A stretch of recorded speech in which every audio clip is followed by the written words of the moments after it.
మిత్రులారా నమస్తే.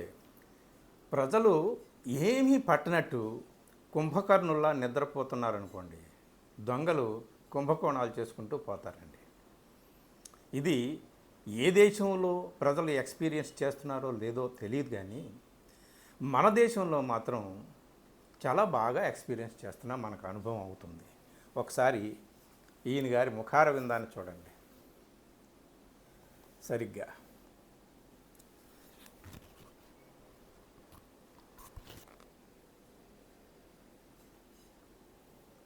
చూశారు కదా, ఇక ఎంతసేపు చూస్తారులేండి. ముఖార విందాన్ని చూసి తరించండి అని ఎందుకంటున్నానంటే, ఇప్పుడు నేను చెప్పిన తర్వాత అమ్మో అని చెప్పి కళ్ళు తిరిగి ఒళ్ళు తూలి కింద పడిపోతారన్నమాట. అది ఈ మహానుభావుడి చరిత్ర. మిత్రులారా, ఈయన ఇప్పుడు నేను చూపించినటువంటి మహానుభావుడు రాజేష్ మెహతా. ఈయన గారు బంగారం వ్యాపారంలో బంగారంలా మెరిసిపోతున్నాడండి. ప్రపంచంలో జరుగుతున్న బంగారం ప్రాసెసింగ్ బిజినెస్లో 35% ఈయన గారి చేతుల్లోనే ఉందంట. ఈ మహానుభావుడు కూడా గుజరాత్ నుంచి వచ్చిన వాడే. ఈ మహానుభావుడు కూడా అంటే ఎవరు అనేది మీరు వేరే ఆలోచించుకోండి, నేనేమి కాదన్ను. ఇక్కడ ఈయన గురించి ప్రభుత్వ వర్గాల నుంచి మనకేమీ ఇంత పెద్దగా తెలియలేదు, కానీ నిన్నటి నుంచి నలుగుతున్నటువంటి విషయం ఏమిటంటే 5 సంవత్సరాల్లో 15 లక్షల కోట్ల రూపాయల ఆదాయాన్ని చూపించాడంటండి. బాబ్బా, ఓన్లీ 5 years ఆయన టర్నోవర్లో 15 లక్షల కోట్ల రూపాయలు. మీరు రాసుకోండి, 1500000 అని. మీకు ఏమైనా 15 లక్షలు అనగానే ఏమైనా గుర్తొచ్చిందా? గుర్తొచ్చే ఉంటుంది. ఎందుకంటే మహానుభావులు మన ప్రధానమంత్రి గారు నరేంద్ర మోడీ గారు అందరి ఖాతాల్లో 15 లక్షలు వేస్తాను అని చెప్పారు. నల్లధనాన్ని అరికడతా అన్నారు. ఆయన నల్లధనాన్ని అరికట్టలేదు కదా. నల్లధనాన్ని పోగేసుకున్న వాళ్ళందరూ ఆ నల్లధనాన్ని తెల్లధనం చేసుకున్నారు. అదంతా కూడా వేరే చరిత్ర, అదంతా మనకు తెలుసు. కానీ మీకు ఆ 15 లక్షల మాట గుర్తొస్తే నా తప్పు కాదు, అందరికీ గుర్తొస్తుంది. ఈ 15 లక్షల కోట్ల రూపాయలు ఒకే వ్యక్తి ఆదాయం వచ్చింది. మన ఎవ్వరి ఖాతాల్లో 15 లక్షల రూపాయలు రాలేదు, కానీ ఒక వ్యక్తికి మాత్రం 15 లక్షల కోట్ల రూపాయలు ఆదాయం వచ్చిందంటే 5 ఏళ్లలో. అది కూడా 2025లో ఆయన చెప్పిన ఆదాయము 4 లక్షల కోట్ల పైచిలుకు. 2026లో ఆయన చూపించినటువంటి ఆదాయము 7 లక్షల కోట్ల పైచిలుకు. అమ్మ నాయనో, ఏమిటిది? ఎవరి రాజేష్ మెహతా? ఎప్పుడో స్వాతంత్రానికి పూర్వం ఆయన తండ్రి గుజరాత్ నుంచి వచ్చాడంట బెంగళూరు. అక్కడ గోల్డ్ చిన్న బంగారం కొట్టు పెట్టుకొని గోల్డ్ ప్రాసెసింగ్ లాంటిది స్టార్ట్ చేసి అలాగా కొడుకు చేతిలో పెట్టి కొడుకు ఇక బంగారు సామ్రాజ్యాన్ని, ప్రపంచవ్యాప్తంగా బంగారం ప్రాసెస్ చేసే అన్ని యూనిట్లని ఆయన కైవసం చేసుకోవడం, అతిపెద్ద కంపెనీలని కైవసం చేసుకోవడం, మొత్తం మీద ప్రాసెస్ చేయడం, బంగారం ఎక్స్పోర్ట్ చేయడం, ఇంపోర్ట్ చేయడం, ఈ మొత్తం లావాదేవీల్లో బంగారం ప్రపంచం అంతా కూడా ఇటు నుంచి అటు, అటు నుంచి ఇటు, ఇటు నుంచి అటు పరుగులు తీసేటటువంటి బంగారంలో 35% ఈయన చేతుల్లోనే ఉంటుందంటండి. మంచిదే. అలాంటి బంగారం లాంటి మనిషి మన భారతదేశానికి చెందినవాడిని ఇంకా మంచిదే. ఆహా దేవుడా, ఎంత గొప్పవాడివయ్యా నువ్వు, ఇంత బంగారం లాంటి మనిషిని మన దేశంలో పుట్టించావు అని చెప్పేసి మనం కూడా దేవుడికి నమస్కారం పెట్టవచ్చు. కానీ ఆయన సామ్రాజ్యాన్ని పెంచుకుంటూ వెళ్ళాడు. కానీ పెంచుకుంటూ ఏ విధంగా వెళ్ళాడంటే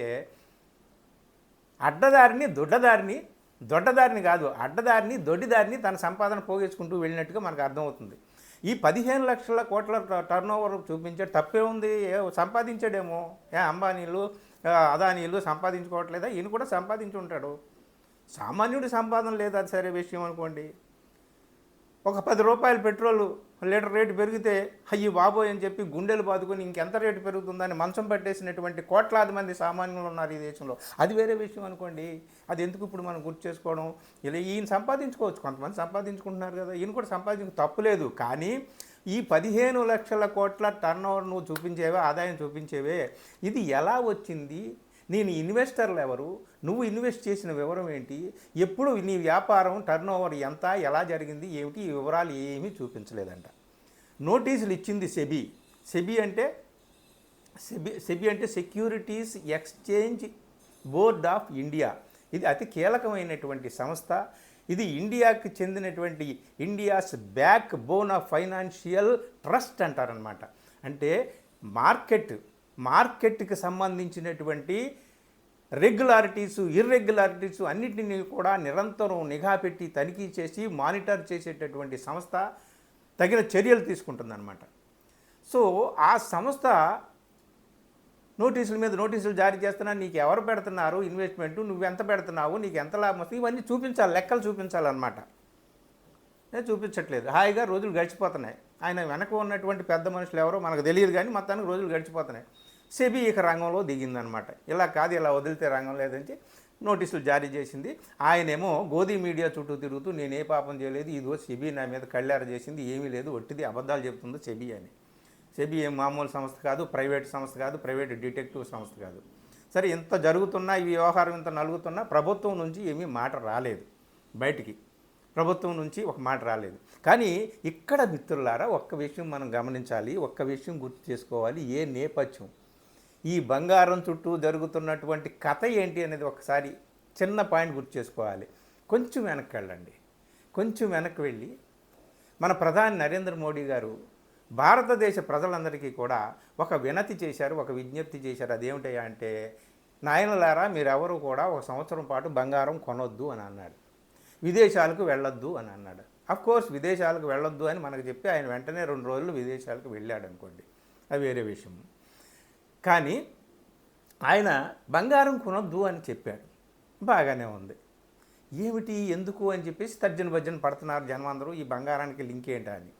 ఆ వెంటనే కొన్ని రోజులకి reserve bank of India RBI $12 billion బంగారాన్ని విదేశాల్లో అమ్మింది అన్న వార్త వచ్చిందండి. ఇది వార్త కాదు, సరికాదు అని చెప్పేసి ఏదో అలా నాంచి ఆర్బీఐ మాట్లాడుతుంది. కానీ ఈ వార్త మీద నిజాలు ఇంకా నిగ్గు తేలలేదు, ప్రభుత్వం నుంచి ఏమైంది స్పందన రాలేదు. చూడండి, బంగారం ఆయన కొనొద్దన్నాడు మన పెద్ద మనిషి, ఈయన ఇక్కడేమో ఆర్బీఐ మన బంగారాన్ని అంతా తీసుకెళ్ళి విదేశాల్లో అమ్మేసిందని అన్నారు. ఆ తర్వాత ఇప్పుడు బంగారం సామ్రాజ్యంలో మొగటం లేని మహారాజుగా వెలిగిపోతున్న రాజేష్ మెహతా 15 లక్షల కోట్ల రూపాయలు ఆదాయాన్ని నేను సంపాదించానని చెప్పి ఆయన చెప్తున్నాడు. ఇదండి బంగారం చుట్టూ జరిగింది. సరే, దీని మతలబ్ ఏంటి, ఆయన సంపాదించాడాయా ఏమిటి, ఇందులో ఇర్రెగ్యులారిటీస్ ఏముంది, ఆయనకు ఆదాయం అంత రాకూడదా అంటే, అంత బ్రహ్మాండమైనటువంటి వ్యాపారం చేస్తున్నాడు కదా, రావచ్చు అంటే. విషయం ఏమిటయా అంటే, ఇప్పుడు సత్యం రామలింగరాజు లాంటి ఉదాహరణలు మనకు ఉన్నాయి. ఆదాయాన్ని ఎక్కువగా చూపించి విపరీతంగా 100 రూపాయలు వస్తున్నటువంటి ఆదాయాన్ని ₹1,00,000 ఆదాయం వస్తున్నట్టు చూపిస్తే వాళ్ళ కంపెనీలో షేర్లు కొనే వాళ్ళ సంఖ్య విపరీతంగా పెరుగుతుందన్నమాట. అది మోసం అంటే. సామాన్యుడి నుంచి పెద్ద కంపెనీలు కూడా వాళ్ళ కంపెనీలో షేర్లు కొనడానికి ఈ విధమైనటువంటి చాలా పెద్ద లాభాల్లో ఉంది మాది, లక్షల కోట్ల ఆదాయాన్ని మేము పోగు చేసుకుంటున్నామని చెప్తే అటు షేర్లు కొనే వాళ్ళ సంఖ్య విపరీతంగా పెరుగుతుందనేటటువంటిది ఒక కుట్రపూరితమైన, దగాపూరితమైనటువంటి, మోసపూరితమైనటువంటి చర్య అన్నమాట. ఇది మార్కెట్లో చాలా మోసము, అవినీతి, దీని మీద చర్యలు ఉంటాయన్నమాట. ఇప్పుడు ఇంతకాలం ఎవరు ఏం చేశారో, ఏం కళ్ళు మూసుకున్నారో ఏమో తెలియదు, కానీ ఇప్పుడు సెబీ ఉలిక్కిపడింది, నోటీసులు ఇచ్చింది. ఏం జరుగుతుందో ఏమో మనకు తెలియదు. కానీ మిత్రులారా, ఒక పక్క దేశం ఒక ఆర్థిక సునామీని ఎదుర్కోబోతుంది అని చెప్పి నిన్ననే ఒక ఆటం బాంబు పేల్చాడు రాహుల్ గాంధీ. ఆయన పేల్చాల్సిన పని లేదు, మనకు అర్థమవుతూ ఉంది ఏ రేట్లు ఎలా పెరుగుతున్నాయి ఏమిటి అనేటటువంటిది. రూపాయి విలువ దారుణంగా పడిపోతుంది. అది డాలర్కి ₹100 కాదు, 120, 150 దాకా పడిపోయేటటువంటి అవకాశం ఉందని చెప్పేసి ఆర్థికవేత్తలు అంచనా వేస్తున్నారు. మరోపక్క డీజిల్, పెట్రోల్, గ్యాస్ ధరలు పెరుగుతున్నాయి. అవి పెరిగితే ప్రతి వస్తువు, రవాణా వ్యవస్థ మీద దాని ప్రభావం ఉంటుంది, ప్రతి వస్తువు యొక్క ధర పెరుగుతుంది. ఆర్థిక సునామీ రాబోతుంది. ఆర్థిక సంక్షోభం అనే సునామీ మన మీద విరుచుకు పడబోతుందని చెప్పేసి రాహుల్ గాంధీ కాదు ఆర్థికవేత్తలు కూడా చెప్తున్నారు, లెక్కలు గట్టి చెప్తున్నారు ఏ వస్తువు ఎంత పెరుగుతుందని. ఇప్పటి నుంచి అందరూ కూడా గుండెలు చేతబట్టుకొని ఒక్కొక్క రూపాయి పొదుపు చేసుకుంటూ ఎంత ఖర్చు పెట్టాలి, ఎలా ఖర్చు పెట్టాలి, ఏమిట్రా అని చెప్పేసి ఒక లెక్కలు వేసుకుంటూ ఒక బడ్జెట్ వేసుకుంటూ సామాన్యులందరూ కూడా అలా ఉన్నారు. ఒక పక్క పిల్లలేమో ముక్కుపచ్చలారని పిల్లలేమో మేము ఎంతో కష్టపడి చదువుతున్నాం, చెమటోడ్చి చదువుతున్నాం, అమ్మా నాన్న మా మీద ఎంతో ఇన్వెస్ట్ చేస్తున్నారు, అయినా సరే మేము అంత బాగా పరీక్షలు రాసినా మేము రాస్తున్నటువంటి పరీక్షల్లో ఏది నిజం ఏది అబద్ధం తెలియట్లేదు, మాకు వస్తున్న మార్కులు నిజమా రాని మార్కులు నిజమా ఏమిటి ఇదంతా తెలియదు, అన్ని అవకతవకలు అవినీతి జరుగుతుందని వాళ్ళు గొడవ. దేశం అంతా ఈ విధంగా ఉంటే సామాన్యుడి మీద ఆర్థిక సంక్షోభం అనేటటువంటి పిడుగు పడబోతుందనేటటువంటి భయం ఒక పక్కన ఉంటే ఇంకో పక్క దొంగలు అవినీతి పరులు ఈ విధంగా దొంగదారిన డబ్బు కూడగట్టుకుంటున్నారండి. ఇదండి బంగారం కథ. బంగారం కొనొద్దని మనకి ప్రధానమంత్రి గారు చెప్పారు. బంగారం అమ్మేస్తున్నానని చెప్పేసి ఆర్బీఐ అంటుంది, లేదు అమ్మలేదని మరోసారి అంటుంది, అమ్మేశారని చెప్పి చాలా సంస్థలు నిజాలు కొన్ని బయటపెట్టినాయి. అది ఏమో కానీ ఇంకొక బంగారం వ్యాపారవేత్త చేసినటువంటి అతిపెద్ద దొంగతనం ఇప్పుడు బయటపడింది. దీని మీద ఇది కుంభకోణం అంటామా ఏమంటామో ఇంకా నిజాలు తేలాలి కానీ మొత్తం ఓవరాల్గా బంగారం చుట్టూ ఈ విధంగా జరుగుతుంది. దేశంలో ఆర్థిక పరిస్థితి ఇలా ఉంది, పిల్లల ఆందోళన అలా ఉంది నాయనలారా.